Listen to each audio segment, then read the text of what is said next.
Hello everyone, this is Defense Politics Asia, and this is the summary for the day for Ukraine war, or the Russo-Ukraine war, or in Russia is known as the Special Military Operation, and that is not a war to them. So for the day of 151 and 152 for the 24th and 25th of July 2022. Some people say, I shouldn't be so casual creating war games and whatever whatnot, and then I have to be serious. So I'm gonna be serious. So you guys gotta press the like button and share this video. I'm gonna start. Let's start off with missile strikes. And at the missile strikes, let me start off with okay, the world's most hated bridge, the Zatoka bridge, has been hit by 2 missiles. Again, this is reported by the pro-Russian source Ryba. They said that there are 4 explosions heard in Odessa, and 2 of them is actually in the area of the bridge in Zatoka and in the vicinity of the village of Belenkoy. But I do not cover strikes on other stuff, mostly on strategic crossings and whatnot. You guys who follow me should know by now. And so ammo depot, whatever. So I'm not going to cover that. So this bridge here, I'm not sure if it's still operational. At the moment it's still listed as operational, but until we have a video confirmation of the bridge is down, I will not change it to a cross, which means cannot be used. So this is the missile strike at Odessa. There are also some strikes which I will not cover. There's a strike on the HIMARS and artillery transshipment base. I indicated this because this is for the HIMARS watch for the DPA IRL channel, which is why there's here, and all these blue strikes are all HIMARS missile strikes, so I will not be covering that here in this summary. There is a sabotage bombing on the railway track reported in at Melitopol. So Melitopol is under Russian control. It's one of the main center, the main city here in southern Zaporizhzhia, and it's not clear where they strike the railway track. So one of the track was actually damaged, probably because there's an explosive device detonated. So this is one of those insurgent forces, so-called, or commandos, or sabotage, or saboteurs, whatever you want to call them, that's operating within the Russian controlled territory. They are non-uniform, they wear civilian clothes, and they go around trying to cause problems. So that happened. It's unsure whether the railway track is actually disabled. So this is as much as we know from the pro-Russian source. Right, but what else do we have? There is a Bayraktar TB-2 shot down over Grayvoron. Grayvoron is here. So the Bayraktar TB-2, a Ukrainian one, shot down at night. So not sure what is the Bayraktar trying to do at night, flying into Russian airspace. What else do we have? What other missile strikes do we have? Let's see. There is the Russian missile forces. This one is an air base, so this launched by the Air Force. Strike Konstantinivka again. So previously, I believe I have already reported this once. So they apparently strike at more or less the same place. Again, is the temporary deployment point of the Foreign Legion, and then this time round, over 40 of them are killed. Most of them are Polish. So this is reported by the Ministry of Defense of Russia. And what else do we have? I think that's all for missile strikes from my memory. So now we'll move on to the cross-border shelling. At the cross-border shelling, this time around we do not have reports of Ukrainian shelling into Russian territory. It's all from the Russian side into the Ukrainian side. So in the Chernihiv region, Khrinivka has been hit by artillery, and then over here in Sumy we have Tovstodubove. Yeah, this one is in Sumy area, struck by artillery. In the same report, these 2 reports is from the Ukraine Defense Ministry. Over here, Yastrubyne is struck. It's not sure what they strike. with by the Russian forces on the Ukrainian servicemen at Yastrubyne in Sumy and Volodymyrivka, as well as in Hrabovske. So these are the 3 locations that was reported by the pro-Russian source Ryba. So I believe these are all for the cross-border shelling. Let's move on to something else. Here, the Russian Ministry of Defense delegates arrived in Istanbul to talk about the grain transportation from Ukrainian ports. So this is reported by the Ministry of Defense of Russia. So they say that this delegation is also known as the Joint Coordination Center, JCC, and they arrived in Istanbul to start their work in accordance to the treaty they have signed about the mutual understanding on the safe transportation of grain from Ukrainian ports. So this advanced team of Russian so-called experts have arrived in Istanbul, and they started to work in a quadrilateral format. So which means the Turkey, UN, Russia, and Ukraine people will be working together, and this Russian delegation is headed by Rear Admiral Eduard Luch. I think this is pretty high ranking. So I think Rear Admiral is probably a general level rank. So the main task is to resolve necessary issues to bring about the stage of practical implementation, which is a surprise to me, which means that after the signing of the initial treaty at Istanbul, the transportation or export of grain is actually not started yet. That means it's not really in effect. They only signed it, but it's not in effect, which then makes the strike at the Odessa that I have reported in a previous summary seems pretty legitimate in a way, which means that despite the signing, this is actually not operating yet. So the missile strike seems to act as a different thing altogether, rather than this it's like more like a slap in the face for the Ukrainians, and rather than a breaking of any treaty, because this shows that this entire export of grain from Ukrainian ports is actually not in effect yet, despite of the treaty. So a very interesting development. Of course, right and wrong, it doesn't really matter that much, because it's a war. People die, things get destroyed, and treaties can be broken. So don't get too caught up by all these things. So let's move on to the southern front. Over at Mykolaiv Front, there's an interesting story that came out from the Ministry of Defense of Russia. They said that there is a attempt by Ukrainian Sabotage group to advance and land from fast landing boats in the region of the Kherson, and they were discovered in the Dnipro estuaries. So Dnipro estuaries is actually around here, all the way up this river, and it's unclear where they were discovered in the estuary. According to the Russian MoD, they put the icons around here, but I don't think this is called estuaries. Estuaries, I think, should be here. So anyway, the 2 landing boats with saboteur on board were destroyed as a result of a strike. The Russian Ministry of Defense did not tell us anything about what they used to strike these 2 boats, and how do they actually manage to spot them.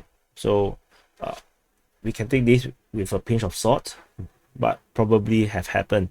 So landing boats, we're also not clear what kind of landing boats we are talking about here. Is it a rubber boat, or is it a kind of petrol craft?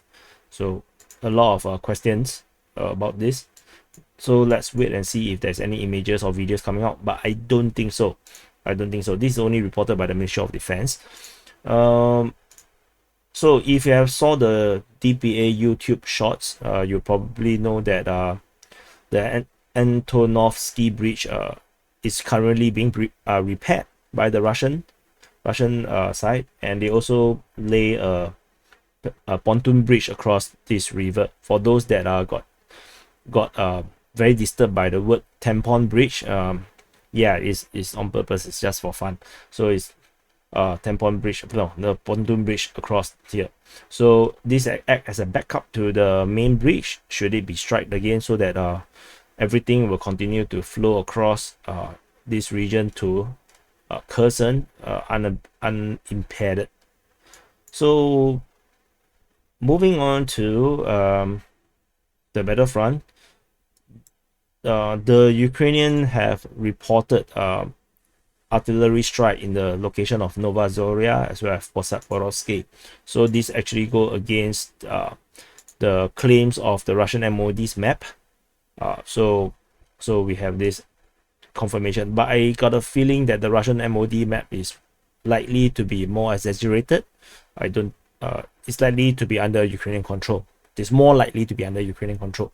So the same goes for this region. So you can see the blue border going across here. So for the Mykolaiv, this is actually listed as Ukrainian under the RIBER's mapping, the pro-Russian source mapping.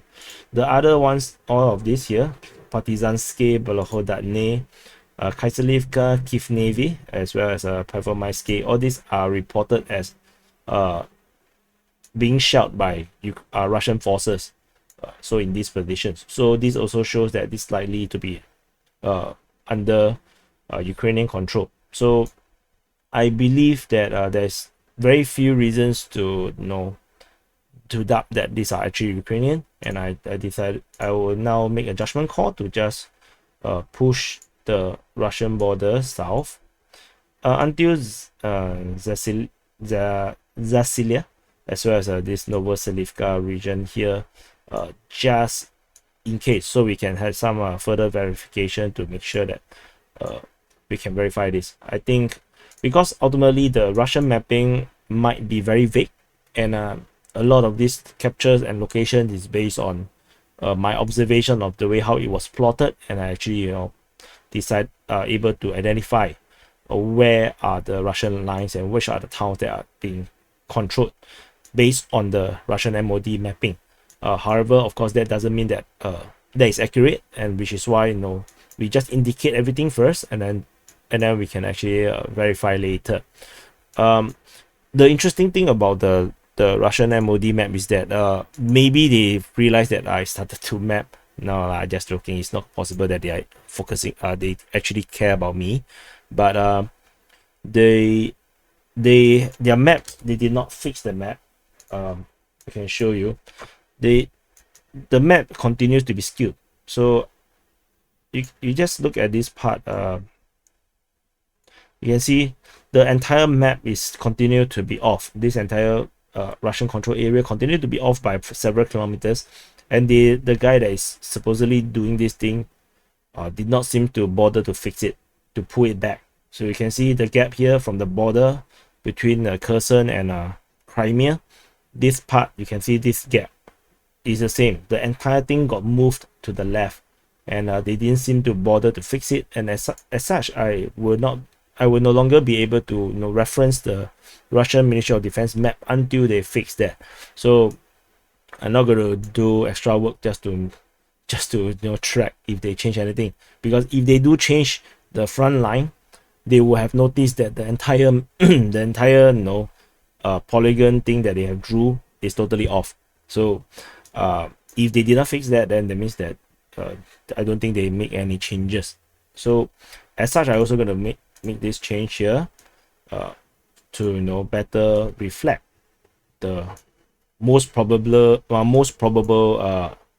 reality, which is that the Ukrainian forces do indeed control this area, except for the Tajivske. I'm not so sure about Tajivske yet, so we're gonna need some more verification for this location. So moving on to Davydiv Brid Front. At the Davydiv Brid Front, the Ukrainian forces have captured Andriivka. So this is reported by RIBER out of the blue, suddenly saying that after occupying the bridgehead. But before that, they did not even mention about the Ukrainians having this bridgehead. So I got a bit surprised when they wrote it in this way. So they say that after occupying the bridgehead, the Ukrainian forces is now accumulating forces to launch a new offensive. So otherwise, the Ukrainian forces now have a bridgehead over Andriivka. So the border have been adjusted accordingly. However, the Russian forces is currently in the southeast of Andriivka here, which was reportedly bombarded by the Ukrainian artillery. The area around Davydiv Brid and Vuhlehirska area here is unknown. What is the situation here? Neither is this about Zaporizhzhia and Belosove here, which is mapped by the Russian Ministry of Defense map as under Russian control. So let's wait and see if we can have further verifications along the way as we move along. Over at the Kryvyi Rih Front, interesting thing in the Kryvyi Rih is that the Ukrainian Ministry of Defense continue to assert presence in Ohaine. They say that the Russian forces launched airstrike at Ohaine. So this is by the Ministry of Defense of Ukraine. And then the RIBAS mapping here continues to assert that Mala, Shestenia, and as well as all these towns around here continues to be under Russian control. So RIBA continues to be the only map that I know that drew this. So let's see how this goes. And over here at also Khrinivka, the RIBA have mapped it under Ukrainian control, and otherwise this is actually based on the Russian mapping. I believe the Russian mapping is probably inaccurate for this, because the RIBA actually mentioned reinforcement arriving at also Khrinivka as the Ukrainians are massing up a force to do a new offensive from also Khrinivka. So given such an intel, it's very unlikely that the Russians actually have control over also Khrinivka. So I'm going to move this front line backwards in this way. So this is the update from the southern front. Let me refresh the map to make sure everything is registered, the changes. So moving on to Zaporizhzhia Line, suddenly there's another new change on the RIBAS mapping. Novoandriivka here, just to the west of Orikhiv, has been captured by the Russian forces. In their own text report, they never mention about this Novoandriivka. However, on their mapping, they show clearly that Novoandriivka is now under Russian control. So this is another change to the Zaporizhzhia line, as the line starts to get more and more not so straight. Moving here over at the Donetsk Front. At the Donetsk area, we have no updates regarding all these locations. I don't think there's any changes regarding all these locations. Let's move on to Andriivka. There's fighting Andriivka, but not any major offensive. And we are now here at the Bakhmut Front. At the Bakhmut Front, several important developments have happened. Most importantly is the Russian forces have captured Volodymyrivka power plant. So this is reported by non-RIBA sources first. They were very excited, and then there is still no verification, but then photos start to come in, and RIBA also confirmed the capture because of all these photos. So the Russian forces took photos from inside the power plant and verified that this entire area of the power plant has now been captured. The Ukrainian forces retreated from Vuhlehirska power plant to Zaporizhzhia, and similarly, the Ukrainian forces from Novoandriivka also seems to be on a tactical retreat to Zaporizhzhia. However, at Zaporizhzhia, there is fighting reported by the Ukrainian Defense Ministry over in this area. The way how they write it is that they say there is assault operation in the area of Mykolaiv, and then it ended with Russian losses and retreat. So that is very typical Ukrainian Defense Ministry way of writing, which always sounds really weird. For Novoandriivka, the Russian forces is currently inside the town, and they are fighting and mopping up the forces of the Ukrainian forces. According to one of the viewers, he drew a mapping to show me that the Ukrainian forces now only hold a position around here. This area is captured, and this area is currently being assaulted, and then this area here is where the Ukrainian forces has remained.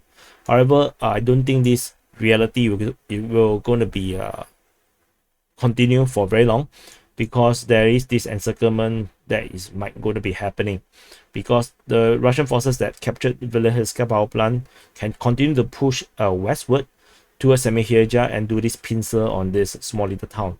And should this pincer meet each other, the forces that the Ukrainian forces remain within Novoandriivka will be encircled. So I don't think they will want to be encircled, and I believe based on this new doctrine of Ukrainian way of fighting now, they are more able to do retreats as compared to previously, where they continue to hold ground and take heavy losses. Now they seem to be more okay with retreating. So I'm not going to expect the Ukrainian forces around here to stay. I believe them to retreat to Zaporizhzhia. And there's this high ground around here, so they'll probably move upwards to these trenches. See, there's some trenches defenses, a very big defense line here. You see another very big one here. So I believe the Ukrainian forces is likely to push upwards and towards Kolyma to create a new defense line.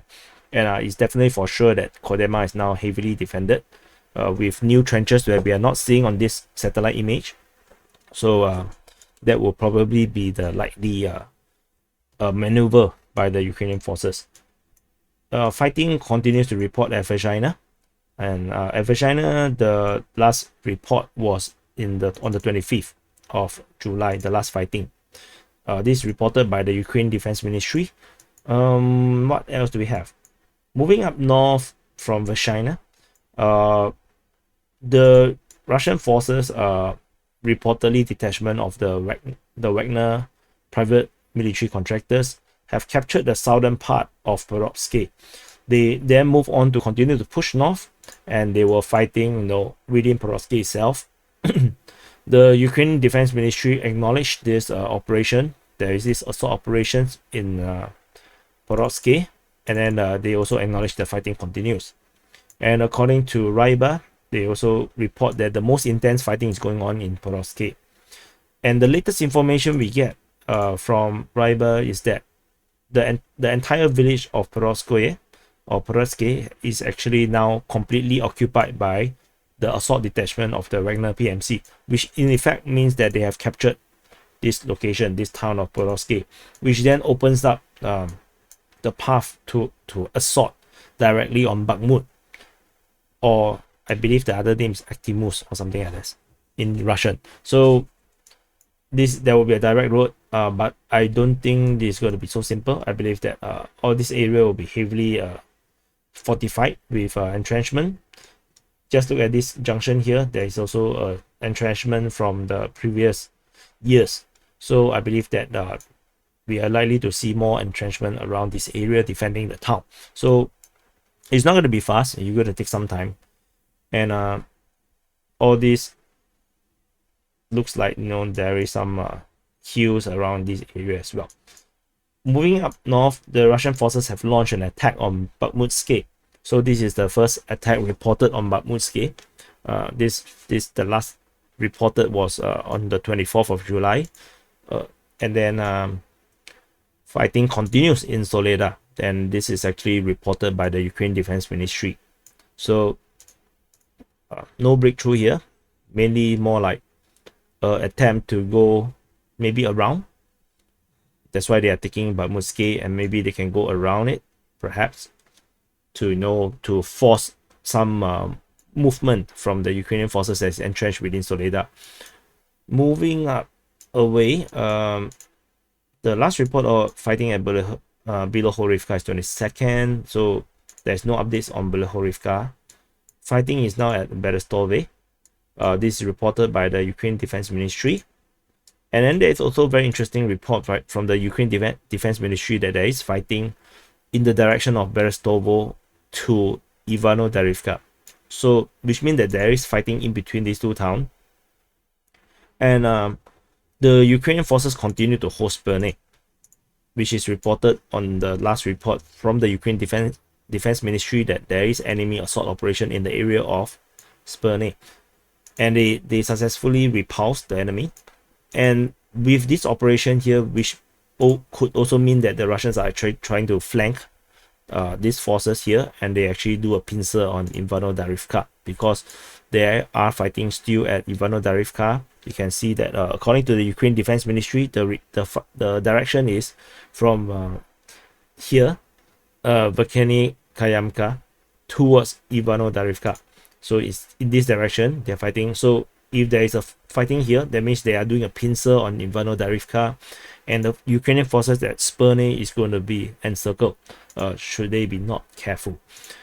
Fighting continues at Verkhny-Kayamske. However, we didn't hear a lot about here now because the last report is on the 23rd. Most of these locations are mostly getting bombarded. The only fighting I see now, you see this 18, this 19, is quite some days ago, is this one. There is fighting according to the Ryba, the pro-Russian sources, that there is low intensity fighting for the heights on the outskirts of Sivers near Verkhny-Kayamske. And Serebrenka is here. So there is some hill area over here and over here. Let me show you the map. So this is Sivers, Serebrenka, Verkhny-Kayamske. The Russian forces pushing from this way, and if you actually look from their direction, you can see that there is this high ground here, and there's a high ground here. So the Ukrainian forces is embedded within this high ground here and here, which is why the Russians are probably not able to take Serebrenka or even Kryvyi because of the higher grounds, and making any advance towards Sivers very dangerous. So that's why we are now hearing reports that they are fighting for the heights over here and the outskirts of Sivers. I believe it's here and here, this area. So no more fighting reported at Kryvyi Rih and Serebrenka. So very impressive from the Ukrainian forces to be able to hold these locations, which many of us thought that he had fallen 2 weeks ago. That's all for here. Over here at the Izium front, I have no updates except that there is fighting now reported at the Sviaty Hory National Park. So Sviaty Hory, also known as the Holy Mountains. So the Holy Mountain National Park is unclear where exactly they are fighting. They say they are fighting in the area, and that means there might be Ukrainian lines within the forested area here, maybe. So not sure. There is no more updates regarding all these areas here in Izium other than heavy bombardment continue. The main bulk of the action continues to be only within the Bakhmut and the Sivers front. Those are the main action. The fighting reported at Vuhlehirska is from the 19th of July. I think it's outdated. I'm going to delete it, and I believe that I should delete the other two as well. So this is no more. This is no more. So yeah, and I should remove the spike. Yeah. So over at the Balaklia front, there are rumors continues about the Ukrainian forces trying to gather up the forces around here, but not conclusive. Over here at Mospanove, the Ukrainian Defense Ministry continue to assert their claim, and I believe that it's time to answer their claim, and I'm going to move the Russian front line backwards. But Volodymyrivka continues to be under Russian control. This is one of the towns that is being marked clearly by the Ryba, the pro-Russian analyst, as under Russian control. Going up here to the Kharkiv front, the very ancient happy front, there is fighting reported at Boschova, and this is also there's also the Ukraine Defense Ministry mentioned that they are being bombarded in this area, and the way how is by the pro-Russian sources Ryba, the way they write this fighting is that special units of the Russian forces conducted reconnaissance by combat. So they carry night sorties on the position of the territorial defense. So several soldiers were killed, which means that Bostrova might actually be under Ukrainian control. So, however, it's unclear if this is the case, but this does seems very likely that Bostrova is actually now under Ukrainian control. So, what shall we do? We should, okay, so I tell you what, I'm going to give Bostrova to the Ukrainian forces. And I'm going to change this to the flag. And now we have this new front line. So otherwise, the Ukrainian continue to declaim certain areas like Sosnivka, Prudianka, and Dmitrivka. So these are the other three locations they continue to assert claims on. This Bayrak one is ancient already. I don't have any information on Bayrak. And there are reinforcements reported at Potomnik as well as in Petrivka. So this is a reinforcement of the 225th Territorial Defense Brigade and several units of armored vehicles. So moving on to these two locations.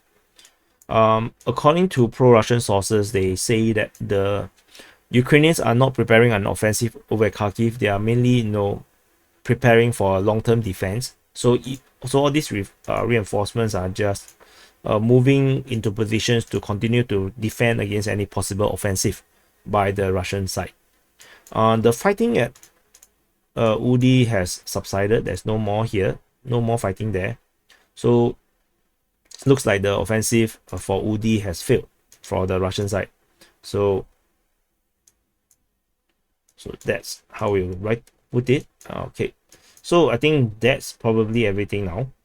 So this is the summary for the day of 151 and 152 for the 24th to 25th of July. So hope those people who want me to be more serious are happy now. And yeah, this is very serious affair, really very serious. I'll see you in the next update.